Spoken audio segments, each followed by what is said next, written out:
Good evening.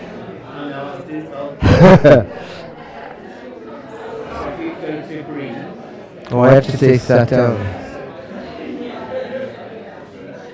Are we ready to go?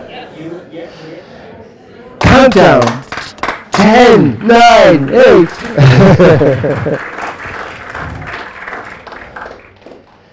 Good evening. You can all hear me? That's great. Good evening. What a wonderful evening. Look at all you people out there. My word, there's so many people here. It's fantastic. And actually, I believe the lady captain of the golf club, Joanna Van Damme, is here as well. So I'm not sure if she's here in the room now. Oh, there you are. Welcome. It's lovely to have you with us. So for those of you who don't know me, my name is Bill Andrews, and I have the honour of chairing the meeting tonight. Now, I didn't meet Sarah until about half an hour ago, so of course I had to go investigating to try to find out something about who our speaker was tonight. And so the obvious place to go is LinkedIn, isn't it? And so I was like trolling through LinkedIn like a spy. So forgive me for referring to my notes, and Bobby tells me I have to stay sitting down as well, so I'd have to behave myself.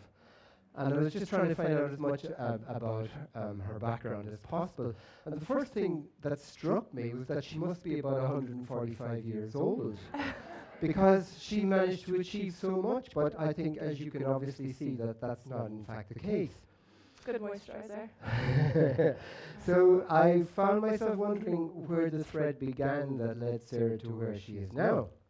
So, for example, I was wondering, was it her study abroad at the University of Ghana where she focused on development economics and international development back in 2012? But actually, having met her tonight, I already know she was focused on a lot more than that, because she came back with the chap who turned out to be her husband, I think, if I got that right. Or then I was wondering, because she had worked as a congressional intern with Congressman Jim Costa in Fresno, California, and how did that link in with international development? And then maybe it was her legal assistant roles, but that didn't seem right. But then mixed in with that, there's something about the Furaha Community Foundation in Nairobi.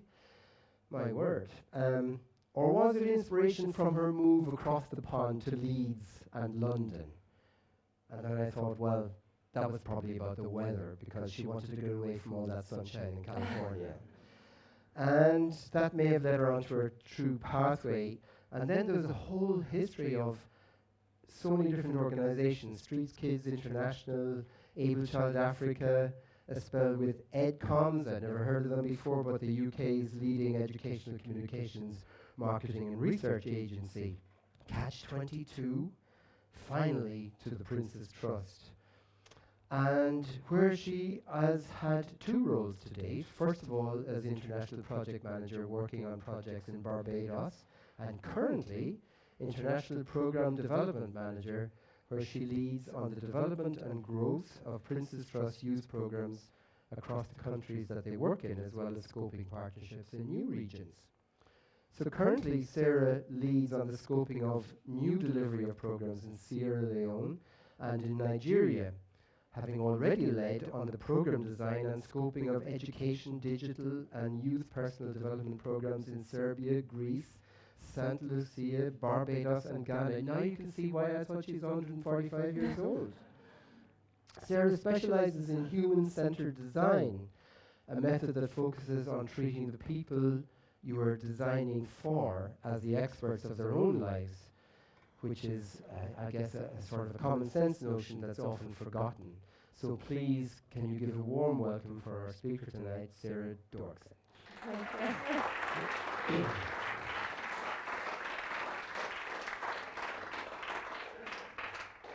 Okay. The title of today's talk is How to Do International Development Well.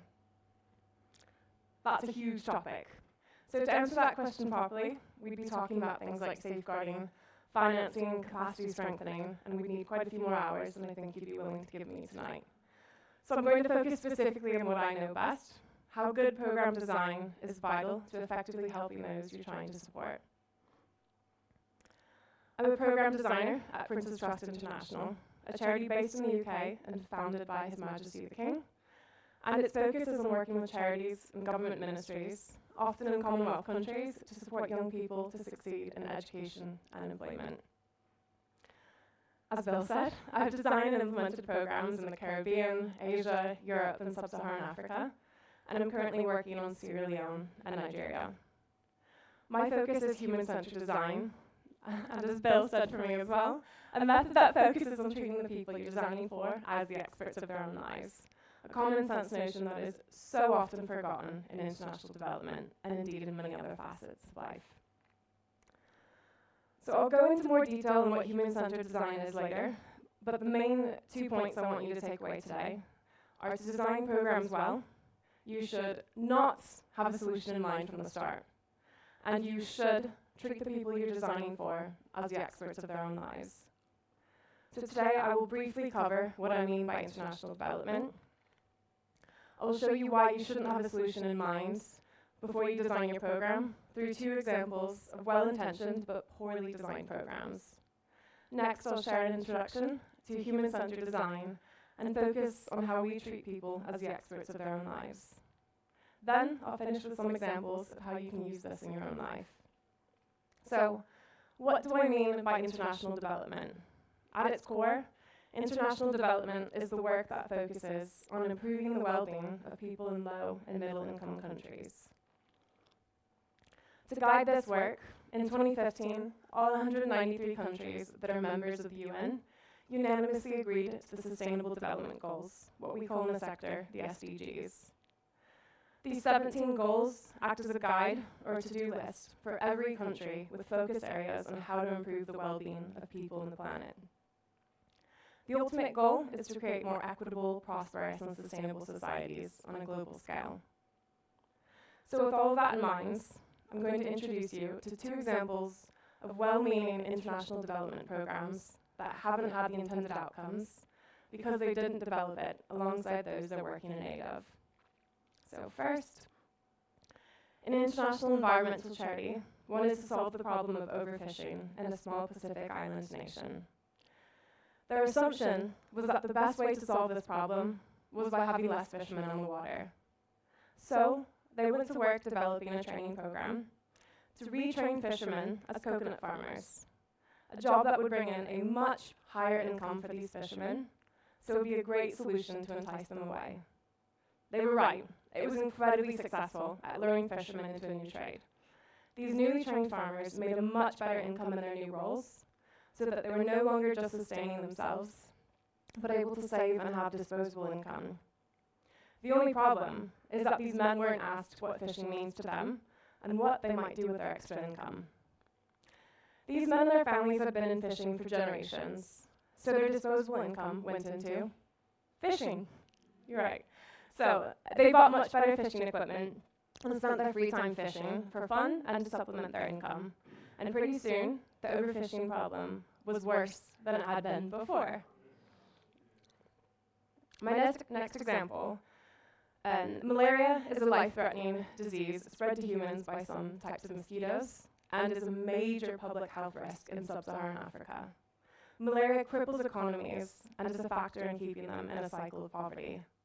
Luckily, malaria is a totally preventable and treatable disease. An international charity wanted to put an end to malaria in rural communities in Kenya. The charity had the preconceived and simple solution of handing out insecticide-sprayed mosquito nets to every household in the community they were focusing on, giving them one of the key prevention measures. This sounds like a great solution, but without understanding the community's base knowledge of malaria and insecticide, and the most urgent needs of the community, it went very wrong. Individuals in those communities were living in poverty, and the most pressing need to them was finding their next meal. Those mosquito nets served many purposes, including to make chicken coops, and worst of all, as fishing nets. Those mosquito nets poisoned the water source and killed off all of the available fish in those communities. When organizations implement preconceived solutions without properly consulting with the people they're designing for, they create products or services that are challenging to use, unappealing, irrelevant to the target audience, or downright dangerous. As a result, these solutions don't often address the problems they were designed to solve. Preconceived solutions also come with a huge risk of excluding the voices and the perspectives of the local community, which can lead to a lack of ownership and buy-in, as well as potential resistance to development initiatives, hindering any long-term sustainability. International development projects invest significant time, money, and effort into creating solutions that can ultimately fail because they don't resonate with users or solve any real-world problems. So now that I've shown you examples of international development going wrong, let me tell you about how human-centered design aims to prevent that by treating people as the experts of their own lives. So what is human-centered design? It's a process that starts with the people you're designing for and ends with solutions that are tailor-made to suit their needs. Human-centered design is all about building a deep empathy with the people you're designing for, generating tons of ideas, sharing those tangible ideas with the people you're designing for, and eventually putting your innovative new solution out into the world. The human-centered design process has 3 phases: inspiration, ideation, and implementation. In the end, you know your solution will be a success because you kept the people you're looking to serve at the heart of the process. Today, I'm going to focus on the first 2, inspiration and ideation. So creating meaningful solutions begins with gaining a deep understanding of people's needs. In the inspiration phase, we learn directly from the people we're designing for, as we immerse ourselves in their lives and come to deeply understand their needs and aspirations. So, how do we do it? We start with defining the challenge we're trying to solve, what we call a problem statement. What are we trying to solve? What do the ultimate outcomes look like for you? Then, we use a variety of research methods to deeply understand the problem. Once the team has defined the problem statement, and ahead of the research, there's a key step though. They would then check their assumptions and knowledge gaps on the subject, an activity usually with post-its, to map out everything we know about this problem, everything we assume, and everything you don't know about this problem. This activity is key to planning out our research questions and activities. So once we've done that, we start the fun part, the research. So to make it simple, there are 4 good starting points. Learn from people, learn from experts, immerse yourself in context, and seek analogous inspiration. So first, learn from people. Very simply put, speak to the people you're designing for. We treat them as the experts of their own lives. Traditional ways of doing this, such as focus groups and surveys, rarely yield important insights. In most cases, these techniques simply ask people what they want. Conventional research can be useful in pointing towards incremental improvements, but those don't usually lead to the types of breakthroughs that leave us scratching our heads and wondering why nobody thought of that before. Henry Ford understood this when he said, "If I asked my customers what they wanted, they'd have said, a faster horse." Although people often can't tell us what their needs are, their actual behaviors can provide us with invaluable clues about their range of unmet needs. Learning from young people is something I do very often with youth workshops, and something that can be really hard to get right. So if I'm designing a program in Ghana for young people with low confidence and very poor communication skills, I need to develop ways of interacting with our target audience that allows me to get this information out and not just take the word of the outlier extroverts in the room. Creative activities are very helpful to get insights out of people. These are some pictures from my last trip to Sierra Leone, where I met with students and young farmers. So the students on the left are doing card sorting, where you create a series of cards with a single word or image on it and ask participants to prioritize what's the most or least important, interesting or relevant to them, and we ask them to talk through their decision process. The young farmers on the right did an activity called Draw the Vision, where they sketch out what life is like for a young person like them in the bottom of that piece of paper. And then they sketch out what life would be like in 5 years or 10 years' time for that young person in the ideal state. And then they create a road between the two that shows what's going to block or support them to get to that ideal state. That gives us really important insights on what we need to focus our attention on solving. The next step is learn from experts. Though human-centered design is all about talking with people, there are a few moments where you might need more context or history than a typical interview can afford. This is where both expert interviews and secondary research come into play. We speak to people who are doing it well in a different location and read the research on best practice. So when designing the campaign for early learning, the team talked with an expert in child development who was working a continent away. Next, we immerse ourselves in context. So the inspiration phase is dedicated to hearing the voices and understanding the lives of the people we're designing for. There's no better way to understand them than by immersing ourselves in their lives and communities. So when looking how to provide better business training for cocoa farmers in Sierra Leone, I shadowed them from the farms to meetings to cocoa production to the warehouses to absorb as much information about their lives as possible. The next one, analogous inspiration. So analogous research takes inspiration from a different context to give you a fresh perspective.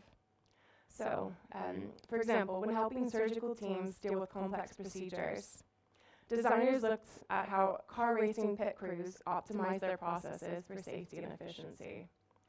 When I was trying to understand how to build a sense of excitement and community amongst teachers in Barbados, I spoke to sports coaches and vicars to understand how they do it in their setting. It's an incredibly useful way to uncover creative solutions that are common practice in other contexts. So, an interesting example of the research phase in action comes from Vietnam, where immersion and speaking with the people they were designing for helped save the children find a solution. In the 1990s, the Vietnam government asked to save the children to decrease malnourishment among children in 10,000 villages in a way that will be sustainable. At the time, 65% of Vietnamese children under the age of 5 suffered from malnutrition. And most solutions relied on governments and UN agencies' donations of nutritional supplements. But the supplements, the outsider solution, never delivered the hoped-for results. Save the Children used human-centered design to tackle the problem. They identified what they called very, very poor families whose children were healthy. They learned that parents of well-nourished children collected tiny shrimps, crabs, and snails from rice paddies and added them to the food, along with greens from sweet potatoes. These foods were readily available, but other families considered them unsafe for children to eat. These families also fed their children multiple smaller meals, which allowed small stomachs to hold and digest more food each day. Save the Children treated these people as the experts and worked with them to offer cooking classes to the families of children suffering from malnutrition. By the end of the program's first year, 80% of the thousands of children enrolled in the program were adequately nourished. In addition, the effort had been replicated within 14 villages across Vietnam. This work's a good example of how design thinking relies on local expertise to uncover local solutions, rather than relying on international assumptions. Their solutions are relevant to the unique cultural context and won't necessarily work outside of the specific situation. So, another example of the research stage, uncovering insights and changing direction is substitute teaching. So in the US, schools were facing persistent challenges with finding substitute teachers when they needed them. A design team set to work to solve the problem of substitute teacher shortages, with the initial idea to recruit more substitute teachers. In their research phase, though, they spoke to substitutes and found out that there wasn't a shortage of substitute teachers at all. There were more than enough of them, but they found the work so unpleasant that they would choose not to call in for roles. They tried to follow the lesson plans left by teachers, but the students were uninterested and were disruptive. Rather than implement their preconceived solution and try to recruit more substitutes, the team decided to pivot their solution to redesigning the experience of being a substitute teacher. It's not expected that much productive learning happens while the teacher is away. So the team focused on developing session plans that focused on building rapport with the students and making sure it was a pleasant experience for both, in an aim to transform their experience and incentivize them back to work. So the next phase is ideation. So the ideation phase transforms our research into meaningful and actionable insights that will become the foundation of our design. We begin by making sense of what we learned from our design research, drawing from everything we observed and heard from the people we're designing for. Then we identify key themes and insights that will help us define design opportunities. And usually it has many post-its like that. So the ideation phase begins with synthesis, one of the most challenging parts of the human-centered design process. As a team, we come together to recount what we observed during our research. As we do that, we capture our learnings, our recollections of what stood out during a conversation, or observations, direct quotes and anecdotes. This often leads to a wall full of post-its with standout information. The next step would be to categorize similar observations into themes and pull out our key insights or succinct expressions of what we've learned from field research activities. Insights offer a new perspective, even if they're not new discoveries. They're inspiring and relevant to our challenge. We then pull out the insights that provide the best opportunities for designing an improved solution. So we then work as a team to develop ideas in a structured brainstorming session. Ideas can be practical and simple or wild and crazy. All judgment is deferred during the brainstorm. The goal is to come up with as many ideas as possible. We then narrow down the ideas we want to develop more to test with our end users, which takes us to prototyping. The next part of the ideation phase is prototyping, when we turn the opportunities for design into innovative and often lo-fi concepts to test. After we brainstorm lots of new ideas and select a few of the most promising to move forward with, we build very small-scale versions to test in the community and continue to gather feedback and improve our ideas. Again, treating the recipients as experts in their own lives and getting them invested in the solution we're creating. The cycle of prototyping or testing and improving will ultimately help shape a more innovative, effective solution, and we're taking the risk out of the process by making something very simple first. And we always learn lessons from it. So program designers are taught not to think of it as failure, think of it as designing an experience from which we're going to learn. So an example of prototyping in action. Vision Spring, a low-cost eye care provider in India, provides a good example of how prototyping can be a critical step in implementation. Vision Spring, which had been selling reading glasses to adults, wanted to begin providing comprehensive eye care to children. Working with Vision Spring, designers prototyped the eye screening process with a group of 15 children between the ages of 8 and 12. The designers first tried to screen a young girl's vision through traditional tests. Immediately, though, she burst out into tears. The pressure of the experience was too much, and the risk of failure was too great for her. In the hopes of diffusing the stressful situation, the designers asked the children's teacher to screen the next student. Again, the child started to cry. The designers then asked the girl to screen her teacher. She took the task very seriously, while her classmates looked on enviously. Finally, the designers had the children screen each other and talk about the process. They loved playing doctor and both respected and complied with the process. Based on their testing, Vision Spring redesigned their eye testing to be child-led rather than nurse or teacher-led, ensuring that the students weren't scared and that they became eye care enthusiasts when they went home to their family at the end of the day. By testing their model with their users ahead of launching it across India, Vision Spring was able to design a system for the eye screenings that worked for the practitioners, teachers, and children. So why doesn't everyone do this across international development? If we're investing that much time, money, and resources in programs, surely it's common sense. One, it can be hard, and it's time-consuming. So people would rather do it the way that they've always done it. People or organizations have a solution in mind, and they're attached to it. For instance, this is what we do globally, and we do that in every country. Or, which happens very often, funders set timelines and program targets that mean the setup phase of a program is rushed, not allowing time for doing it well, and it's often not purely about doing good, it's visibly showing that you've done good. If you see a charity bragging about the 50,000 young people they've supported in a year, you might want to be cynical about, is that quantity over quality and actually solving the root problem? Often, it's a combination of all three of these that keeps me from doing my job very well. So why don't we all use this? So just a few examples of how human-centered design can be used in all aspects of life. So how might we encourage more young women to join the WI, for all of you in the back there? How might we motivate more repeat customers at our cafe? How might we develop a high street that encourages social interaction? How might we encourage foot traffic to a hospitality business in the golf club? How might we develop a hospital waiting room that promotes mental well-being? The design phase for your challenge doesn't need to be as complex as if you're trying to prevent malaria or stop overfishing. But if you have a problem that you think could be solved by human-centered design, remember to define the problem. What do you know about that problem? Where are your full knowledge gaps? Plan and carry out research. Make sense of your research.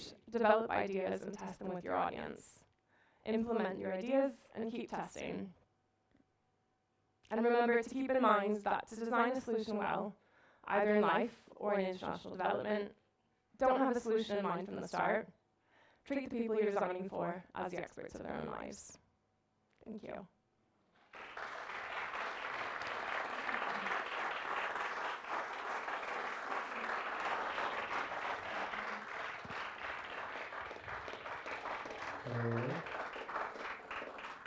Is this on? Is this on? It's red though. So you need Shouldn't to that be green? You need to make it green, Bill. We can hear you though. Well, Is it green? Oh, let me come and I do think it we for you. might be run out of power here. No, it's cool. That's green. It's gone back red again. I think it's working. It's good enough at the moment, but you can use this one in a minute. Green anyway. Haha. Okay, so. Hello. Good. Well, thank you very much for that really interesting talk. So the very first thing that struck me, Sarah, is you've clearly got the job at saving the golf club here. Anyway. So I'm sure there's lots of questions and comments in the audience. And I always have a question if nobody else does, you've got a but question, Mike has. Mark? Yeah, Mike has a question for. Can I just say, if you've got a question, please wait until Mark brings the mic to you so we get it recorded properly. Thank you, Mike. No, interesting talk. Thank you very much. Thank you. When you mentioned the Vietnamese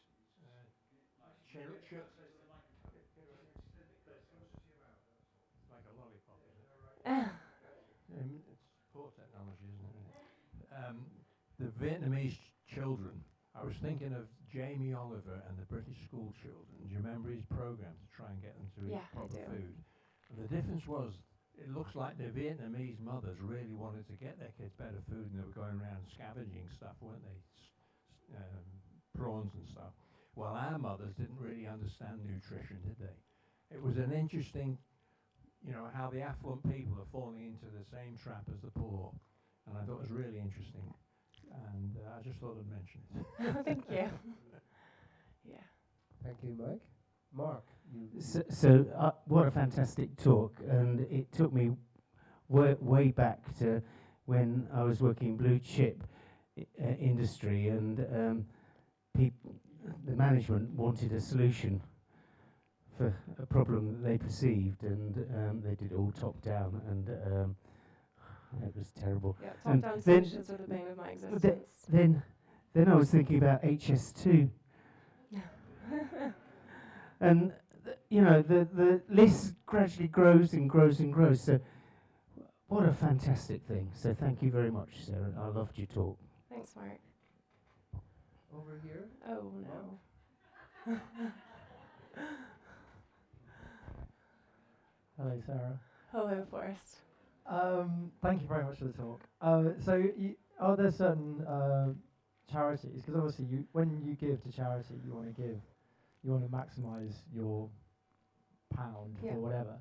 So, are there certain charities that are very sort of top down, like all about the numbers and less about the outcome? And there are the ones that you think are more effective. Are there ones that you think maybe we should avoid, or maybe not so much? But are there ones that you should Yeah. that you really recommend? Like these guys are really making a difference. I mean, not the ones that I can tell you that I've noticed doing really good work. You know, in my last trip to Sierra Leone, you know, Plan are doing work that just make me feel so incompetent when I read their reports. You know, but really doing the human-centered design on like a bigger scale as well. So what I think my husband's planted question there that I think I can answer now. But a similar thing is kind of what Plan do is human-centered systems thinking. So for instance, they're trying to prevent girls from dropping out of school early in Sierra Leone. And that's massive. There's so many factors to that. You know, it's a bigger issue in rural communities where they're more traditional and they're dealing with poverty. So it's easier to marry off your daughter early so that she's no longer a financial burden to you. And there's many other reasons as well. So there, but because that's part of a bigger system. So you've got to think about, you know, what can you solve? What can you put a bit of pressure on? You can't solve everything at once.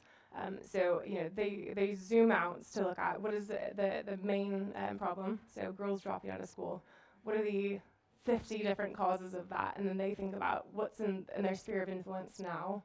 And they zone in to think about the human-centered aspect. So, for instance, they know that if they can get girls in school to bring in a bit of income, the families are less likely to marry them off and take them out of school. So they set up entrepreneurship training in schools. So the girls are learning how to be entrepreneurs, but they're also setting up small-scale businesses within the schools that bring income for their families.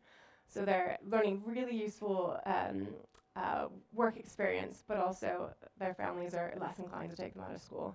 So I think people that have, you look at their websites and their research makes you feel incompetent because it's so academic and really smart, rather than just like flashy things of, for me, I'm really turned off by organizations that say we're supporting tens of thousands of people, because I just feel like, surely you can't be doing that very well. So yeah, Plan, Save the Children, Princess Trust International. Will, you have a question? Well, Comment. Sarah just answered the question that I came up with that question. You've just answered it, but it wasn't a plant. I asked if it would make me sound sophisticated if I asked you that. So it's slightly different. But just to respond to Forrest's question there, if you look at effectivealtruism.com, that's an organisation that was set up by a couple of philosophers at the University of Oxford, and a lot of what they spend their time doing is, one, convincing people to give 10% of their income annually to charity, and then two, finding those charitable organisations where that money will do the most good. So effectivealtruism.com is where you can find a list of charities that do exceptionally good work at making those pounds go as far as possible. Thank you very much, Will. Andrew. Hi, that was a really great talk. I really liked, you. especially the bit about getting the kids to like take control of the eye testing and that kind of thing, because that really resonates with like I think everyone's experience of being a kid and like all of that.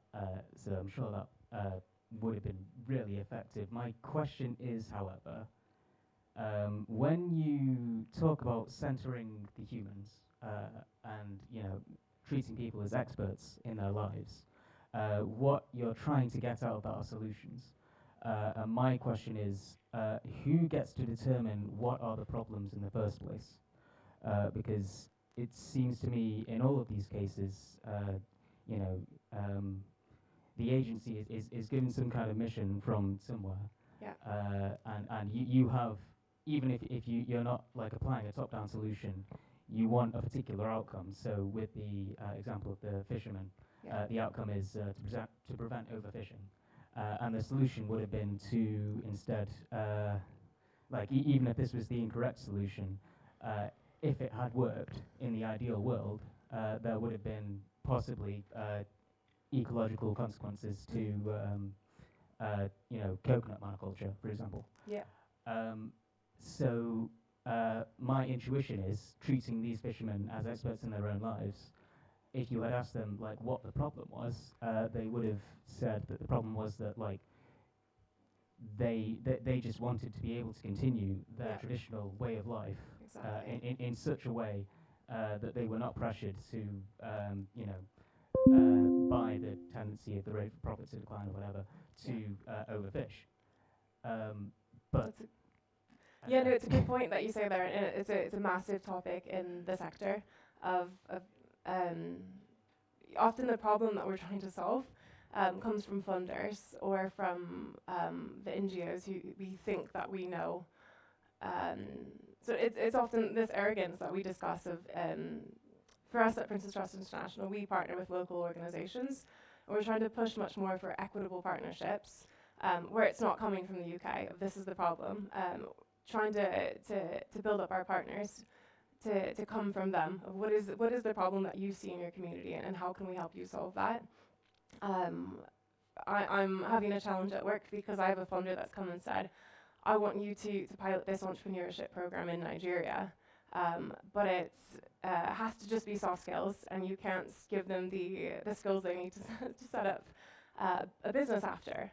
And I've said, that's bonkers, because in sub-Saharan Africa, you have a massive issue with so many international organizations launching soft skills programs, so communication skills, confidence, presentation skills, and then you have this cycle that's well known in sub-Saharan Africa of young people jumping from one program to another.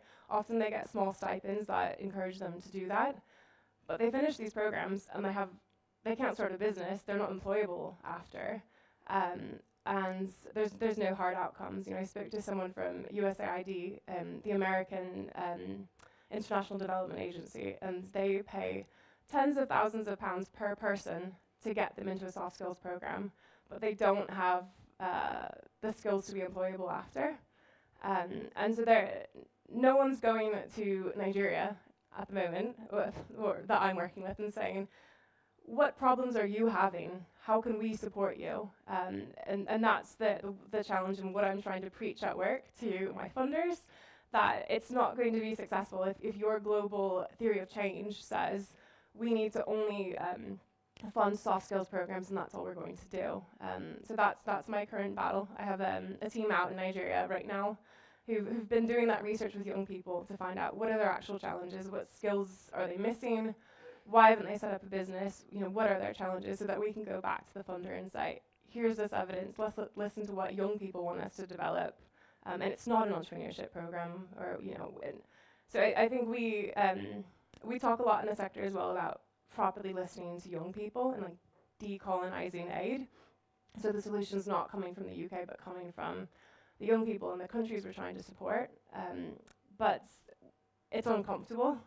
And a lot of these big organizations, they're not very good at being uncomfortable. And you know that you're properly doing equitable aid when you actually change your mind based on what a young person has said. And that doesn't currently happen enough.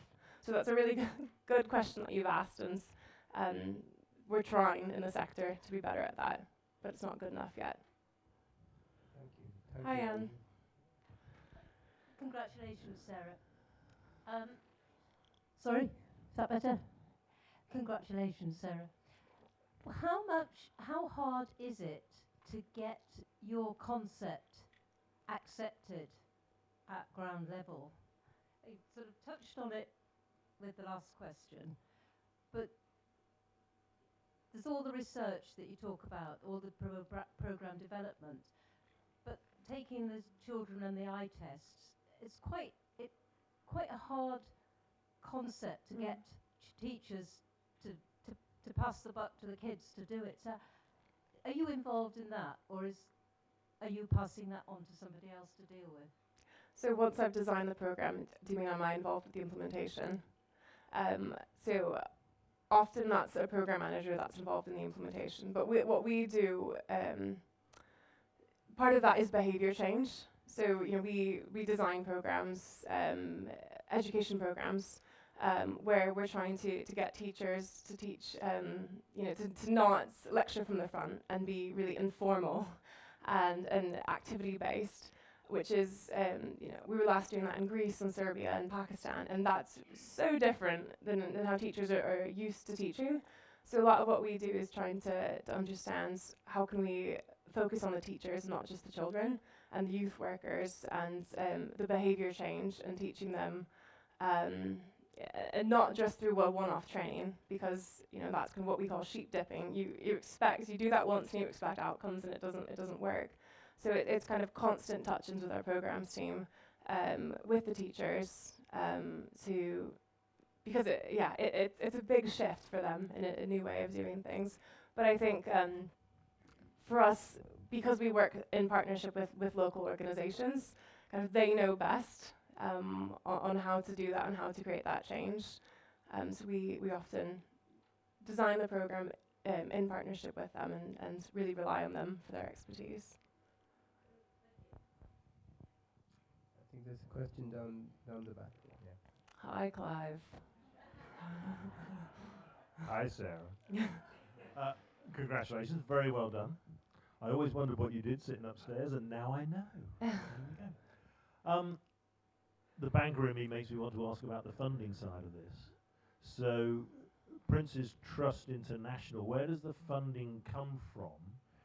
How much of it is governmental, corporate, rich people, rich individuals trying to offset tax, or collecting, people shaking tins in the high street? I mean, where does the funding come For from? Prince's Trust International, do you mean? Well, generally, but and for others, if there's a big variance. Yeah, I mean, I can't talk really about others too much, but Prince's Trust International, so we don't get governmental funding. So to get FCDO funding, or comic relief, it's really, really hard. So we're aiming to get set up for that. But it's through a lot of philanthropists, a lot of high net worth individuals. And the benefit of that is something that's called unrestricted funding.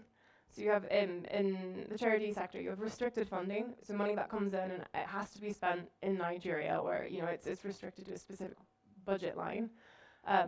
Philanthropists give you unrestricted funding so that we can be creative and say, okay, we're going to figure out what we can do in Barbados, and let's have a bit more free reign. We don't get money through the shaking of tins. The Prince's Trust does. The Prince's Trust does a lot more of that. We're part of the same group, but completely separate entities, different offices. For international business. Prince's Trust International is very separate than the Prince's Trust. But most of the big organisations, so the Save the Children, the Plan, the rest, they get a lot of FCDO funding, so foreign what used to be DFID funding, and which is lots of reporting, very, very complex projects that are FCDO set. And currently the FCDO has a big focus where I'm working in sub-Saharan Africa in girls and young women. CDO, Foreign Commonwealth FCDO, Development sorry, Office? the Foreign and Commonwealth and Development Organisation. Yeah, I think that's the one thing I don't know. But yeah, DFID, I guess. I knew I'd find something you didn't know.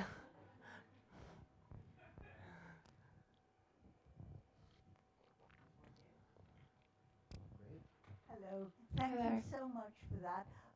I go back a long way with the United Nations Association fundraising, and I was so impressed with your talk about the degree of planning you put into it, because back in the 50s and 60s, I'm afraid it was very much a colonial, we will give a water project to Africa, we will see the green revolution in India and things like that, which went horribly wrong because we hadn't thought to the degree that obviously your organisation plans in several things from the bottom upwards instead of the top downwards. As a fundraiser, we always said aid today is trade tomorrow, and it was essentially run by commercial organisations. I remember the terrible thing of Nestle and the baby milk in Africa, which they mixed with dirty water and had an absolutely devastating effect. And our 10-year water project, which was intended to do the best for rural Africa, and went horribly wrong because it brought all sorts of waterborne diseases to areas which had purposely lived a long way from the water source. And in the Green Revolution in India, where they scrubbed up all the small plots of land to bring in tractors and mechanisation, but they didn't have a good supply of diesel. So very soon these people ran out of diesel to run their tractors, and they were left with these huge expanses that they couldn't manage any longer. Yeah. So all these things, you know, what good people do wrong was very depressing for me, and it's inspired me tonight to hear that you have thought of this, and it's so important to do it from the ground upwards and involve the people who are actually being involved in this. So thank you very much. Thank you so much. That's so kind. Thank you.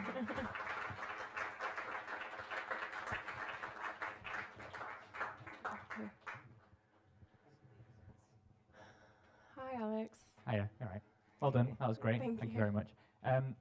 The previous question just inspired me to ask, so you were talking about these projects that go wrong, Yeah. and sometimes with devastating consequences environmentally or for the society in which they're being implemented. Is somebody liable for that when it goes wrong, or do you just pull out and go, okay, well, sorry about that, didn't work, see you later, now your water's poisoned? And if that is the case, that you hold responsibility for that mistake, not necessarily you, but the people who have implemented it and it's gone wrong, Yeah. does that stifle an operation in any way? Does bureaucracy get in the way of that sort of thing? Yeah, I mean, with everything we do, there's legal to everything. I'm not sure with the Kenya example, but anything I do in sub-Saharan Africa, there's a huge element of safeguarding.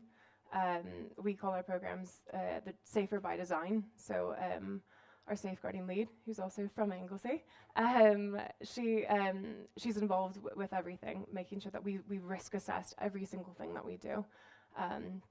And I'm pretty sure we would have risk assessed insecticide sprayed mosquito nets being used as fishing nets. They're also used as football nets, but my husband in his editing deleted that out. I thought that was quite fun. But yeah, I think legal and risk, and for everything that we do, and I think hopefully for the bigger organizations, I think Save the Children and Plan have learned from bad scandals in the past. So I think every program designer has a risk team and a safeguarding team very close to them now. Yeah.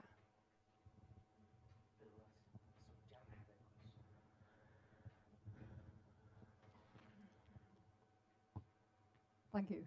Thank you. Yeah, it's very interesting, and it made me actually think of Médecins Sans Frontières, the Doctors Without Borders, because they seem to do all this sort of thing themselves, that they use their own teams to, well, that's not working, how can we do it better, and design trains that they can do surgery on or whatever. They seem to design what's fantastic. So I just think they're one of the good I think so people too. to support. Yep. Yep, I used to have a standing order to them before the cost of living crisis. But no, they're great, and I think part of that is they work with local doctors and the rest, and yeah. That's right. They train all local people to take over the things are fantastic. Yeah. Right down the back there, Mark. Sorry, John. I've just stole the microphone. Thanks very much for your talk. Really enjoyed it. Yeah, I mean, creativity and design, all the things you're talking about, they're kind of an open loop, really. And you must work to budgets. I know you said that you didn't, or but we do still work to budgets. You weren't applying. You've got teams. You've mentioned teams a few times. So how are you controlled in how much you spend? There must be a limit, or. Oh yeah, of course. Yeah, I think. How's it structured? Well, I think for everything we'd have a set budget. So from our work in Sierra Leone, we had it was philanthropic funding, but there's only a certain amount of funding that we've been given. So, but I think what we try and get across, and what I was able to get across quite well with Sierra Leone, is we need quite a lot of budget for the scoping phase. So the design is what is called often in the sector scoping. So often and we're very guilty of this at Princess Trust International. Scoping isn't something that's thought of as an extra budget. It's right, let's quickly do something. And it's always rushed, and we're always stressed, and it's never good enough. So I think what we're trying to do is to say to funders, when you do give us funding for this project, which, you know, we'll give X amount that we will, for instance, we're given a pot of money for Sierra Leone to do scoping, and we were able to say, well, we need 2 trips, and we need to do this amount while we're there. We, you know, because we've given them set deliverables, we know kind of what the cost and the timeline is that going to be. And then off the back of that, we're able to say to them, we come up with a recommendations report to say, this is what we think we should do in Sierra Leone, what we should test in the first year, etc. And that's all very, very strictly budgeted, obviously with quite a lot of leeway, just in case we decide in the first year that you know, we've never worked in Sierra Leone before, that doesn't work. And also, like Alex mentioned, we have a hefty amount for safeguarding as well. But I think everything, we know how much it's going to cost. We often ask for a bit more just because we need to give ourselves leeway and time. I think you should get on the A&E waiting list that you mentioned earlier. Yeah. That would be a good one. Yeah. Mark, I think right down at the very back. Thank you, Sarah. Thank you. Not quite sure how to put all this, but I'll give it a go. So it's now illegal in our country to perform or assist in female genital mutilation. And on the news today, we've seen the first case of a woman being convicted of taking her 3-year-old child over to Somalia for that to take place. And I guess our culture, we see this as a problem for women's rights and safeguarding children, whereas the Somali community see it as a religious and cultural tradition. And I think it's something like 80% of Somali women have had this operation imposed upon them. So I can see that there would be huge legal, cultural problems for your organisations to go in and try and do something about that. I don't know whether that's something that your organisations have already started doing or would even consider getting involved in. Is it just so huge that you wouldn't touch it? No, yeah, so we don't work around FGM, female genital mutilation. And yeah, that is a tricky one. But no, so we focus on education, employment and entrepreneurship. I think it's a tough one, especially as we represent the king. We have to be really careful about what we choose to delve into, which makes our decisions around what we do often dictated by reputational risk as well. But no, we don't do anything around FGM. Okay. But I mean, there was I did go to a school in Sierra Leone in March, and they were doing fascinating stuff there around trying to prevent female genital mutilation and early child marriage. Because when it was a fabulous school in a rural location, where when the girls would go home it was a boarding school, but when the girls would go home for holidays, they were at risk of being married off or having FGM. This was a fully Sierra Leonean run school. They would give all of the girls credit on their phones and a number to call at the school in case they felt like they were at risk of being taken away. And the school had these signs all over it teaching the girls about their personal body parts and these girls' empowerment projects, and the girls were showing, that was kind of my context immersion. The girls were showing me around the school, showing me what was important to them, and pointing out everything about their safety, and that they knew that what the boys should and shouldn't do to them. And it was really positive to see that in this community, the girls who were 10, 11, 12 were so confident in their rights as a girl, but it was really positive to see that the boys were too. The boys were like part of these female empowerment groups, and they'd go and talk about empowering women and sing about them. So yeah, fabulous stuff being done by Sierra Leoneans there, but we didn't have any involvement in that. Yeah.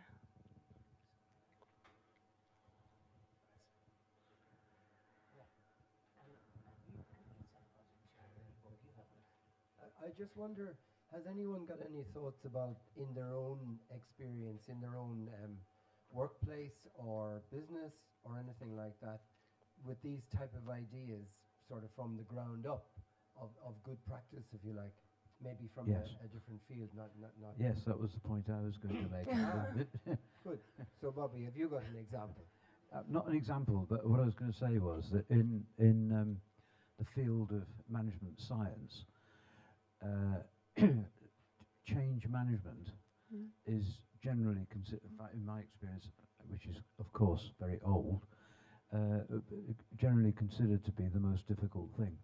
And implementing any kind of a project, actually managing the change and the behavioural change required is the most difficult thing.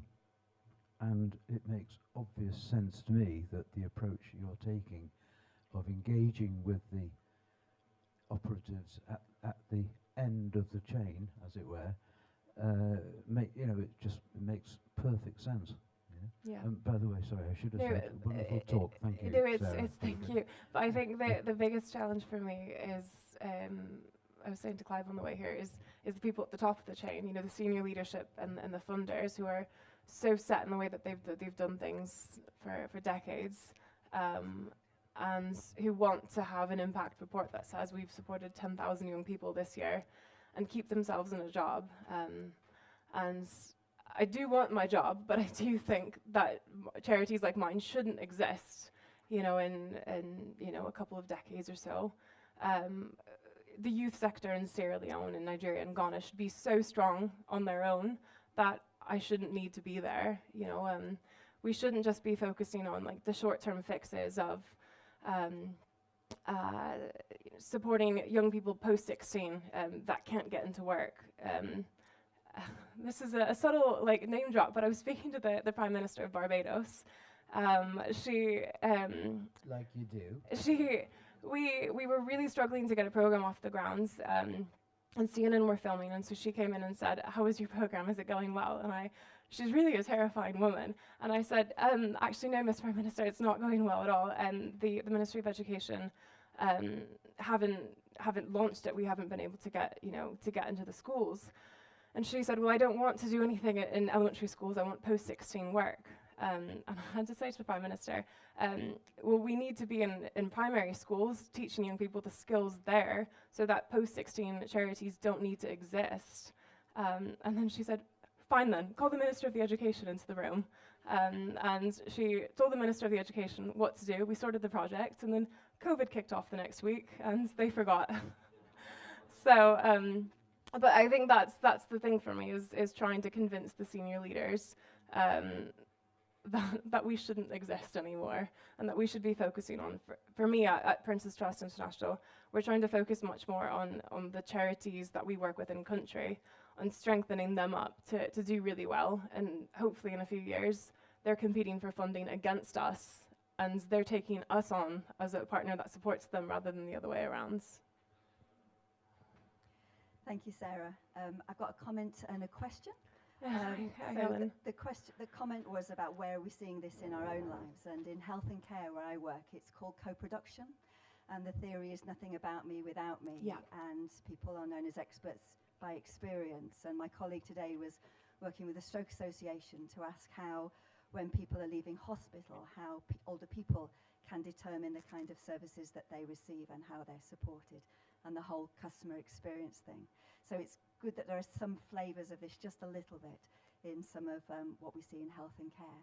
But my question to you is, your organisation is doing fantastic things in this direction. What's it going to take for most development organisations to do what you're doing? I think there is quite a lot of pressure in the development space to be doing things like this. We had the CEO of Plan UK come to speak to us a few weeks ago. And they're big organizations, big consortiums that they're a part of, looking at equitable partnerships and like decolonizing aid, but basically, taking the solution from the countries that we're working with, taking the problems from them as well, understanding what they need, and so there's a lot of pressure. And if you're not trying to work towards equitable partnerships and shifting the balance of power away from the global north, then your organization doesn't look very impressive amongst international development organizations. So I think it's just continuing to apply that pressure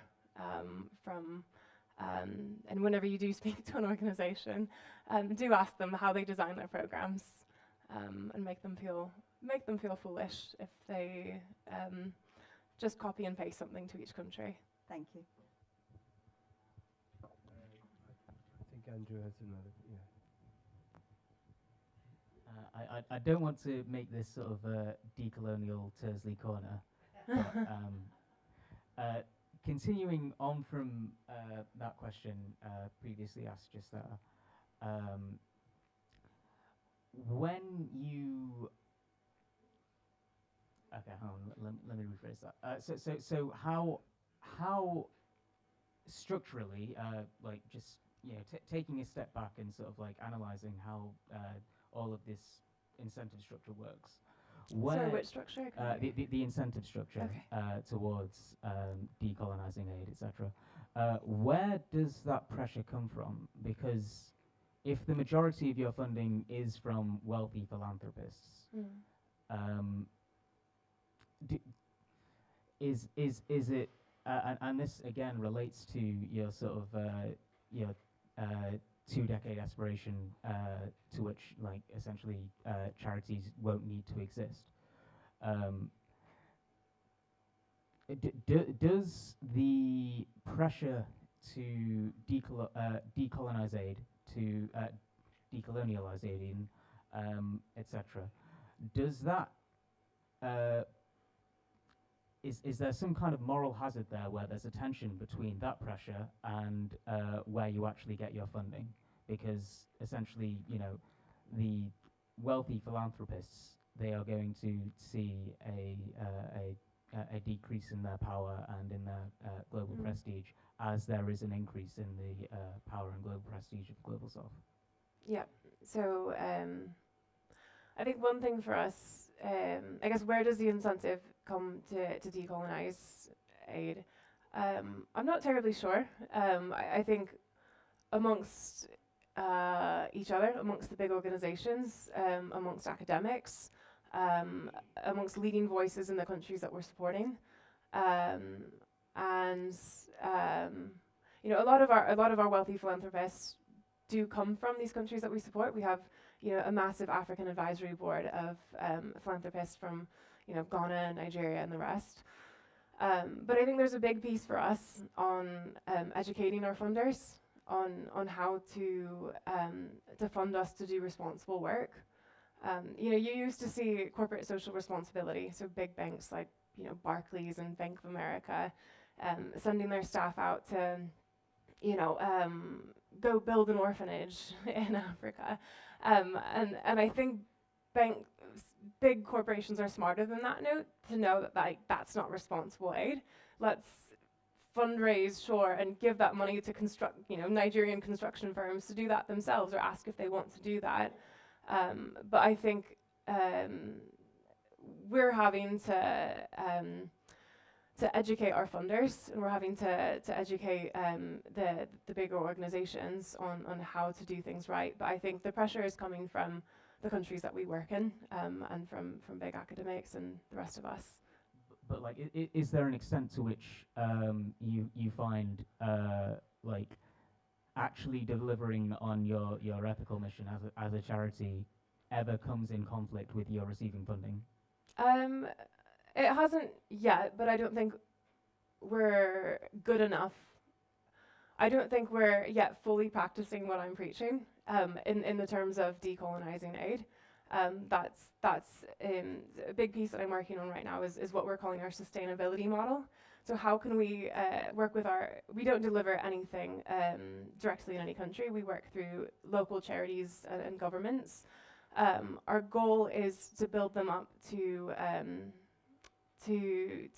fully be able to sustain themselves without heavy program management from ourselves, and we want to take them to a place that we're trying to figure out if our board is comfortable with the level of risk of them being able to deliver these organizations, these local organizations delivering programs without Prince's Trust International watching over them.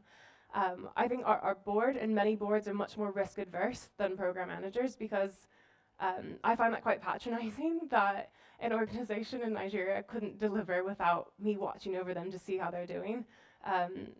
A lot of them are much better than us. You know, our Indian organizations, our Ghanaian organizations put us to shame.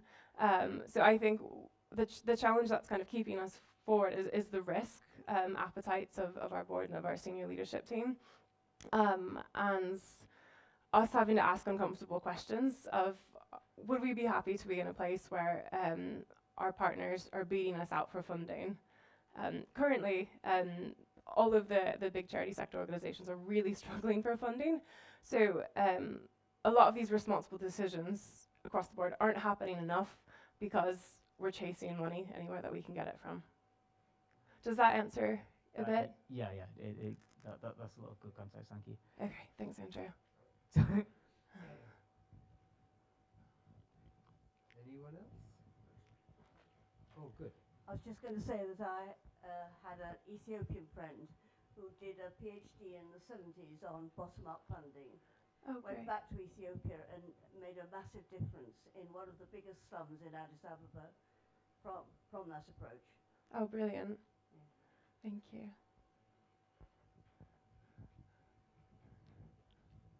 Well, is there anybody else? Hi, Michelle. Hi. So what are your next steps then? Because I get the impression that you're kind of thinking 10 steps ahead of what your industry might be allowing for. So like, where do you see yourself taking this work further? And if so, like, what does that look like? Taking the work of the responsible design. Yeah. Yeah. If you're saying that, like, you're saying that the industry that you're in isn't necessarily catching up quick enough. I get the impression that you're over here and they're kind of back here. So I get the impression that you're thinking, okay, well, where do I go next? Where can I provide the most help with the knowledge that I have? Yeah. Yeah. So I think it's sort of a constant battle that I'm having. You know, it was funny. I was having a conversation today with one of my colleagues. We were having a real trouble with a funder, with the Nigeria example that I made earlier of them trying to having a preconceived solution that they want to just apply to Nigeria. And I said, it's funny, I'm doing this talk today on the right way to do this. And this is so frustrating. But I think, you know, one of the challenges we have is our senior leadership team, and senior leadership teams globally in big organizations just need to be pushed a bit more. So I think that's what I'm trying to do, to be that real irritating person in PCI, in Prince's Trust International, to say, we're not doing the right thing yet. So we're a small organization, so hopefully I can make change. And so I'm trying to push forward equitable partnerships. People throw the word of like equitable partnerships around quite a lot because it sounds really sexy in the sector. But I'm trying to push our board and my CEO to actually understand what that phrase means and what that means for us. You know, that means that we might lose funding because our partners are going for it, that we need to have a bigger risk appetite. And so I'm trying to kind of constantly push us forward to do what's right, and not let them just have like mouthpiece words. But also I'm leading on our equitable partnerships piece of the sustainability model of kind of working to work with our partners to build them up, to have all the skills that they need, to be able to work independently of us. So trying to push those things forward, and just continue to be annoyed and not let anyone grind me down by saying that we're going to do this because it worked in this country. So yeah, I think just like, you know, I've got they're not up in the screen, but thank you, Bobby. But they're just maintaining like a sense of curiosity wherever I am, and constantly asking, but why? But why? So yeah, I'll be here for as long as I can. I mean, it's the only job that allows me to work from my bedroom in Anglesey, so I'm not going back to London.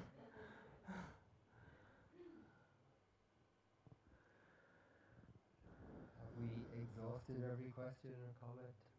People are getting hungry.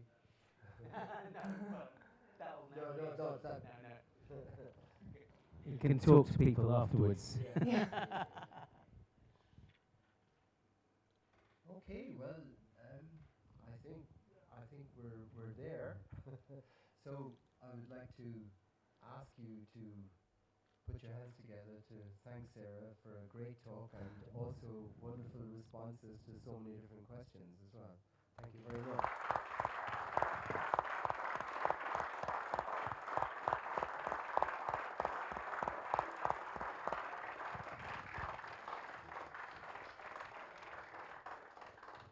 Mark, are there any announcements important for Think Rhosneigr? So, important announcements are, I think food will be ready at 8 o'clock.